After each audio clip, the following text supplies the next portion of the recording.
ടീച്ചറെ ഈ സ്കൂളിലെ HM ആണ്.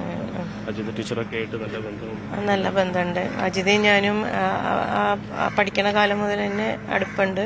പിന്നെ ഞങ്ങൾക്ക് PSC കിട്ടി. ഫസ്റ്റ് ഇവിടെ സ്കൂളിലാണ് ജോയിൻ ചെയ്തത്. അത് കഴിഞ്ഞ് പിന്നെ ഞങ്ങൾ ട്രാൻസ്ഫറായി. രണ്ടുപേരും ബ്രാഹ്മണത്തൂർ സ്കൂളിൽ ഒരുപാട് കാലം വർക്ക് ചെയ്തു. പിന്നെ HM പ്രൊമോഷനായപ്പോൾ ടീച്ചർക്ക് UP LP HM ആയിട്ടും എനിക്ക് ഹൈസ്കൂൾ HM ആയിട്ടാണ് കിട്ടിയത്. അപ്പം അങ്ങനെ എന്നാലും ഞങ്ങൾ അടുത്തടുത്തായതുകൊണ്ട് പിന്നെ ഞങ്ങൾ ഒരേ പ്രായമാണ്. അടുത്ത വർഷം ഞങ്ങൾ രണ്ടുപേരും ഒന്നിച്ച് റിട്ടയർ ചെയ്യേണ്ടവരാ. പെൻഷൻ പേപ്പറൊക്കെ നമുക്ക് ഒന്നിച്ച് ചെയ്യാം എന്നൊക്കെ ഞങ്ങൾ പറഞ്ഞിരിക്കുകയായിരുന്നു. പിന്നെ ആശ എൻ്റെ സ്റ്റുഡൻ്റാണ്. ഞാൻ പഠിപ്പിച്ച കുട്ടിയാണ്. കുളത്തൂർ ഞാൻ പഠിപ്പിച്ചിട്ടുണ്ട്.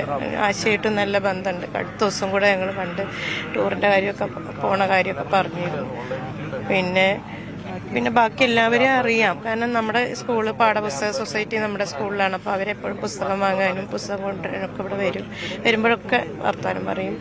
പിന്നെ ഇവിടെ മങ്കട സബ് ജില്ലാ കലോത്സവം നമ്മുടെ സ്കൂളിൽ വെച്ചിട്ടാണ് നടന്നത്. അപ്പോൾ അവർ എല്ലാ അർത്ഥത്തിലും ഡ്യൂട്ടി ആയിട്ടും സാമ്പത്തികമായിട്ടും ഒക്കെ എല്ലാത്തിനും പിരിവിനും ഒക്കെ എല്ലാത്തിനും ഞങ്ങളുടെ കൂടെ ഉണ്ടായിരുന്നു. അവർക്ക് എന്ത് സഹായത്തിനും ഞങ്ങൾക്ക് അവരുമായിരുന്നു നല്ല അടുപ്പുണ്ടായിരുന്നു. അവർ കുറച്ച് സ്റ്റാഫല്ലേ അവരുള്ളൂ. പിന്നെ എല്ലാവരും ലേഡീസുമാണ്.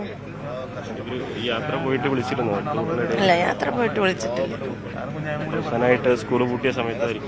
ഞങ്ങള് തിങ്കളാഴ്ചക്ക് ഒരു പ്രോഗ്രാം, നമ്മളെ ഹോക്കി കുട്ടികൾ നാഷണൽസ് കളിക്കുന്ന കുട്ടികളുണ്ട്. അപ്പോൾ അവരെ അനുമോദിക്കാൻ വേണ്ടി ഒരു ചടങ്ങ് ഇതൊക്കെ പ്ലാൻ ചെയ്തിരുന്നു. അപ്പം അതിന് ഇന്നലെ ക്ഷണിക്കണം എന്നൊക്കെ വിചാരിച്ചിരുന്നത്. അപ്പോഴാണ് ഈ സംഭവം കേൾക്കണം.